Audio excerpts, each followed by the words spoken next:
blaming my actions on myself based on how I took our conversation. I'm taking full responsibility for this, which is why I'm getting my stuff and I'm leaving. Okay.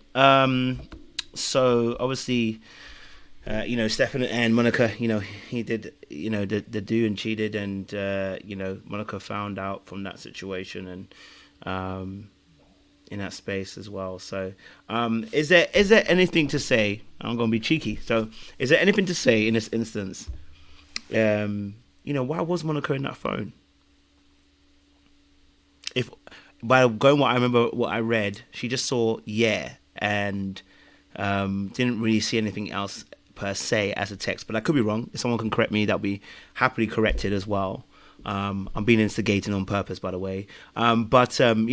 Is there a reason why Monica went for that phone in the first place? Was she feeling a little bit insecure herself? Was there some aspects for her behavior beforehand? You know what I'm saying, Chu? Because the text didn't flare up. It was a text already existing. So, I don't know if anyone can correct me there. Maybe you can correct me and maybe I was wrong. Go for it. She went through that phone because her gut told her to. That she Mm, didn't go through that phone. She didn't go through that phone because there was some text messages. Because that thing said they all was getting text messages, so she got her own phone to go through. Her daddy whispered in her ear, and it whispered in her head some more to go through the phone when it beamed. So her and Taylor probably set it all up to go through the phone. Like, let's send a text and I'm gonna go through the phone, and there's gonna be the excuse that I'm going through the phone because you just sent the text or whatever. She don't have no other reason other than her gut telling her she needs to find the information that she needs to close this deal. I hope that's what she was going through it for.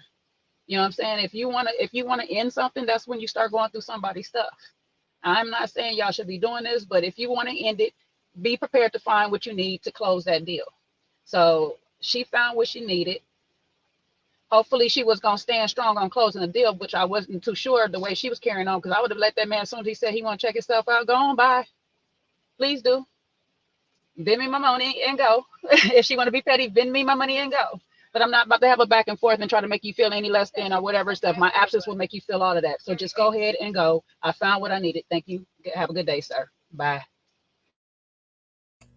Plus, she said her dad asked, "Are you sure this guy's not a liar like your ex?" So that certainly would send alarm bells off for her.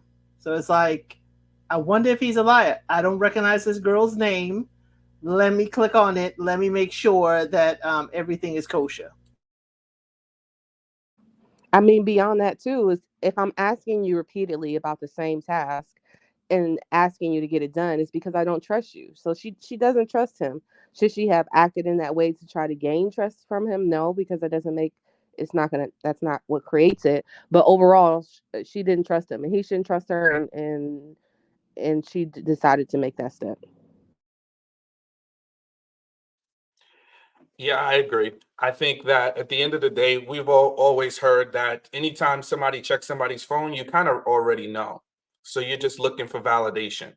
So I think she already knew, and she just needed the validation and the opportunity. And when his phone was unlocked and open, at the end of the day, she saw it, and that was it. So I think she just needed all the evidence, and she knew that once she clicked on that phone, because I watched an interview of hers, and she says that it didn't just pop up, that message from that woman. She had to kind of go looking for it. So once she went looking for it, that already meant that she knew that there was something to find, right? If I lost something, I know there's something that I lost that I need to go look for. She knew there were text messages to be seen. She knew there would be something in that phone that would be incriminating. And I think if anybody wanted their way out, I think it was her, because she was tired of giving him money, tired of him poking around at her, tired of all his antics, tired of him not doing the things that he proclaimed to be doing, tired of him taking up space and air with all of his words. And that's another thing that I think when it comes to Steven, people like him, there's manipulation. I'm not saying he's just innocently going around and doing it, but I don't think that he wanted to be caught, because he had found his most recent victim, and I'm using that word kind of lightly, to kind of play around with, somebody to give him a little bit of money, somebody to him to kind of, play around with. But the jig was up, because she was kind of starting to get on to him. So now he's like the criminal that, the person that just gets sloppy. So then they keep doing the same things, and then that's how the police catch them, because they leave too many trails of evidence of their behavior. So that's kind of what I think around that. I think two things can be true at the same time. I think she's insecure and she didn't trust him anyway, and I think he's freaky and was looking for a way out with somebody else, or to look to get freaky with someone else. In my opinion, if you're going through the phone, especially that early into knowing someone, yeah, you know, you already made your mind up that you don't trust them, and you know, you've shown that they can't leave anything around you, whether it be a phone, a diary, anything. If your intuition gets you, you're going to go through it. You're going to go and look through his stuff. So I think she was justified if she had that intuition. She ultimately found what she was looking for, which was that smoking gun. And yeah, it was the perfect time for her to confront him about it. And as I said, he wasn't too pressed. He tried to explain it, but you know, at the end of the day, it's still early. He wasn't going to fight for no marriage that's only been, you know, it's not even, they're not married yet. They're just still engaged and getting to know each other. So that's a wrap. And I think she knew what she was doing as well. She knew that once she confronted him, it's over. So they both wanted a way out. Yeah, I mean, to be honest, can't lie to you. I actually went to read it again, and her statement was that she said, I went to click on Garrett's text. I was in his text messages, and there was one at the top right under Garrett that was a girl's name, and I could see some writing, and it was just ... Yeah. Monica says with a sigh, it was such a quick decision, but I was like, push. And then, yeah, I saw a bunch of texts. You know what I mean? So it could be intuition, but it also could be the fact that she could be insecure. But at the same time, she was right. So the intuition was correct. You know what I mean on this occasion? And I think like Stefan, regardless of whether it was sabotage or not, is very immature. There could be issues in terms of sexual appetite. He's a bit of a freak, in terms of sexual appetite, and it could be a case of, an unsatiable hunger that he has for sex, right, as well. And this is something that I feel like with Stefan, he's going to have to work on it. Now, one thing I will say is, why I feel like it is Stefan's way out is because, and someone's put it in the chat, they actually filmed this after the incident happened. So he actually had to agree to come on camera to film the set. Now, I don't know about you, but when you want to cheat, you ain't trying to come back on that camera to be like, when you're trying to get out of something, it's like, yeah, I know I did it. Yeah, I'm sorry, my bad. So that could be, what I'm saying? I don't know. But again, like I said, it could be the fact that I do feel like he's got a problem with sex as well. Like, I think there's an aspect of that he may have that aspect, or at least attention, because he keeps putting himself in situations where he's in the DMs of some women. Do you know what I mean? And I think he needs to do some real deep undercurrent work, because even if Monica was talking to him recklessly, which I totally get, I don't want anyone talking to me recklessly, right? The fact that he monkey branched onto another relationship immediately to start talking to someone else talks about the fact that how he feels about himself, and so there's some deep actual work he has to do underneath that, and no more of this, I'm bad, I'm sorry, No, the therapy didn't work. Go back to that therapist, get a coach. The therapy isn't working. Get a coach who's going to run you through some plays, because we need to honestly undo some of those things that are happening to you that you using as an excuse and a crutch as to why you do what you do. And so after Jay goes, I want to ask the question, why is it that you feel like Stefan does what he does? Because I think we need to balance it as well, because we've talked about Monica and her behavior as well. Go for it, Jay. Well, I'm gonna answer that part real quick. I think he does have a sex addiction. I wrote that up in the chat. And then also, I was going to ask a question on top of that. Could it be he actually pre-set this up? And I know Sean won't want to believe that he is not this smart, but I think this is probably his out for anybody he didn't agree with once he got out the pods. Because why would you tell somebody in the pods, and I understand we're being truthful and all this stuff like that, but why would my notion of truth be to tell you that I'm a self-proclaimed cheater? and I cheated this particular way and then proceed to still cheat that same particular way, when it's like, okay, you know what, this person's a bit too much for me. I don't know. I'm reading him a whole lot different. Like I still, I hear what you're saying, Sean, and D, that he can't possibly have been this smart to do all this. But some people really are. When they want to out, they want to make sure they have them out of the situation, and he's willing to be the bad guy out of it. I don't know. It seems weird. But yes, he has a sex addiction, to answer your question overall. Appreciate it. Does Sean want to reply back to that? I don't know, because obviously I like the conversation. You guys have different opinions. It's good to have different opinions. Yeah, no, I just don't see him that way. I think sometimes we look at people through the lens of our lens, and I think that's good for empathy, but it's not necessarily always, it doesn't always pan out, because we know what we might do. But when I look at just his layout, and it's obviously an edited show, right? But when I just look at his behaviors, it shows someone that lacks impulse control, someone that is also highly impulsive, right? So people like that, they get caught. Those are the same people, like I said, that commit crimes. And then we're like, how the hell did they get caught? Because criminals, as crafty as they try to be in some areas, they're not crafty because they're breaking the law, right? So you can't be that smart if you're so busy, you have this proclivity that is uncontrolled, right? Just this constant desire to act out without any level of awareness of the other people that are involved and your own self. So I think that, yeah, there could be a subconscious underneath there that he wanted to get caught because he really didn't want to be in the situation. But I think he was too invested. I think he falls under the hobosexual, we call the people the hobosexuals, right? The men that just looking to take up residence, looking to have a woman take care of them.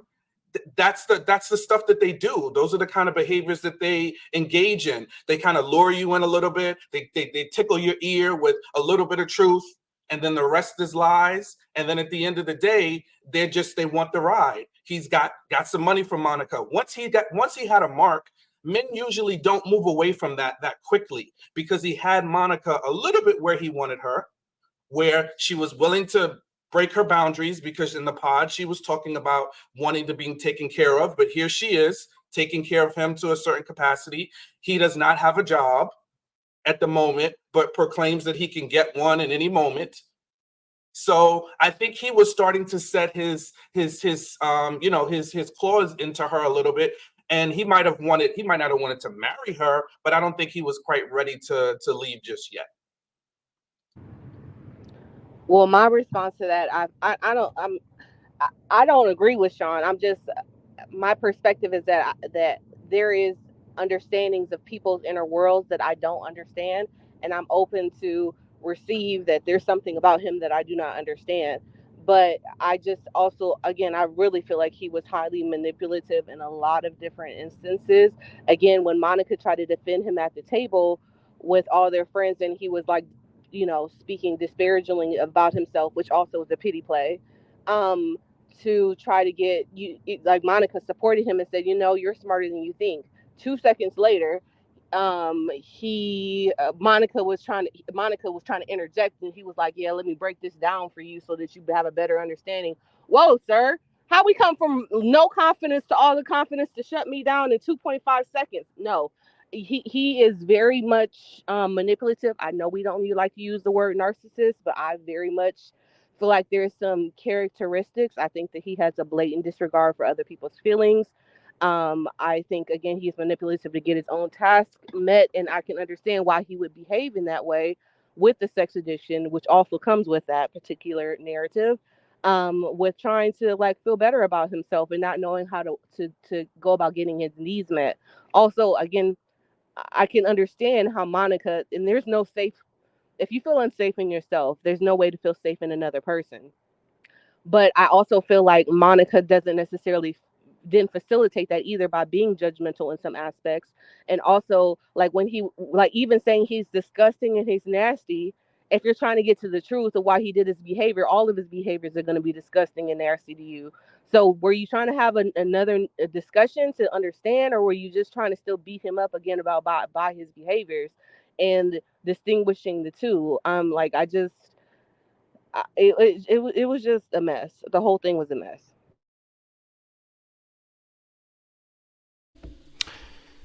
Oh, well, welcome, darling, to the conversation. We're just talking about now, Stefan. I know you missed the first part of it, but, we're talking about Stefan and his particular behavior and why he was cheating. I want to kind of get a perspective from yourself. What was your kind of read on Stefan and why he did what he did? So,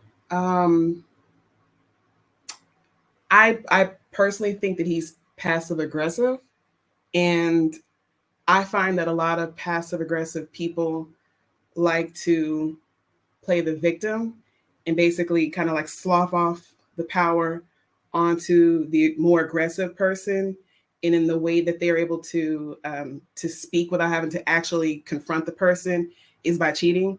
They'll do stuff like that, and they'll use passive language like it just happened. I don't know. No, you do know. You know what happened. And I think he's that kind of person.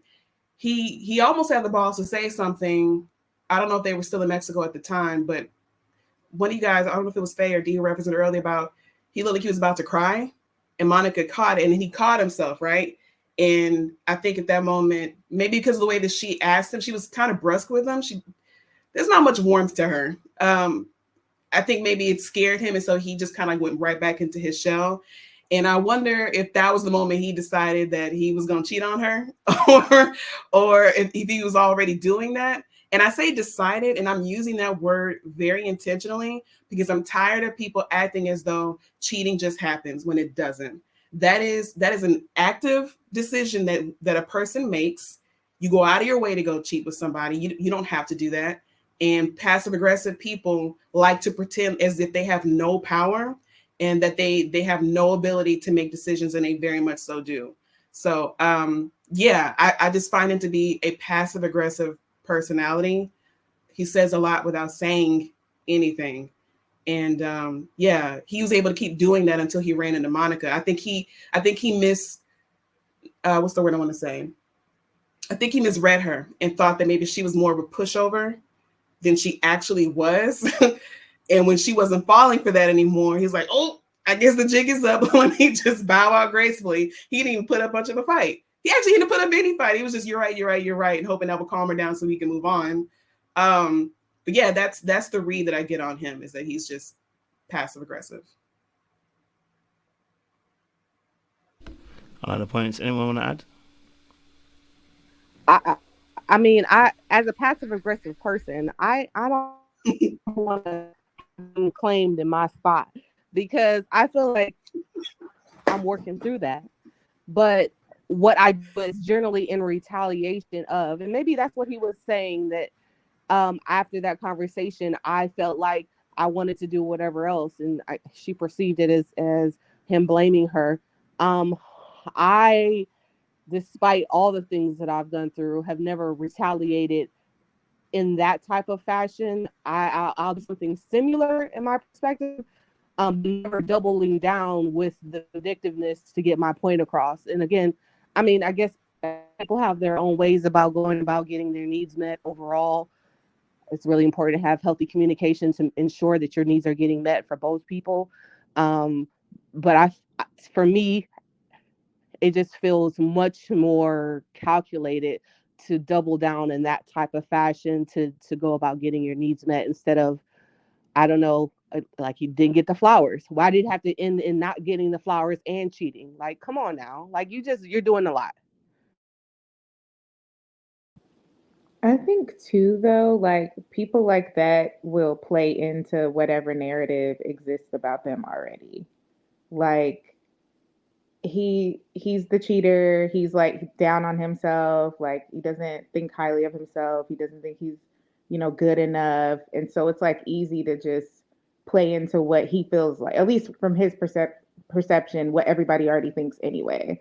Like, yeah, I'm a piece of shit. Yeah, you're right. Yeah, I suck. I don't deserve you. Okay. Like I think that's kind of the way that he went about things.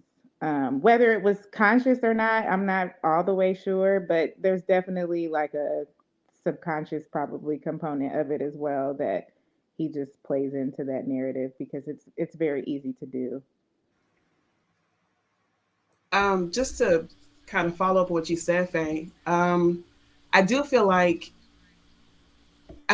he does play the victim, which is initially what he did with Monica in the pods. He was trying her. He was trying some stuff to see what was gonna hook her, just different pieces of bait.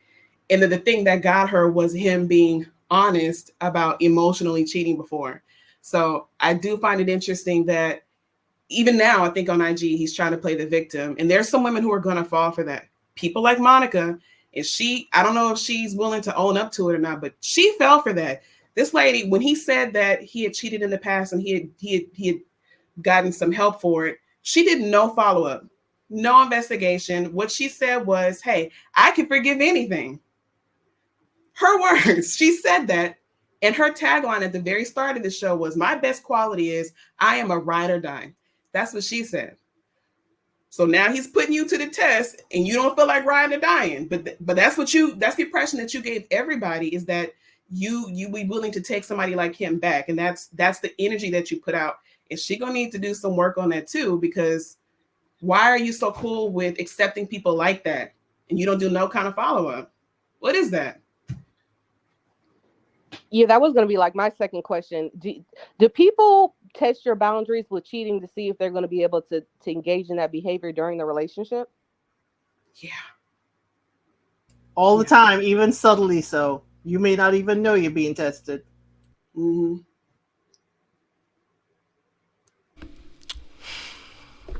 I just think real quick about the therapy piece, and it's nothing new, but I think at the end of the day, anybody can go to therapy. It's not a sign that you are working on really fixing some of the problems you have.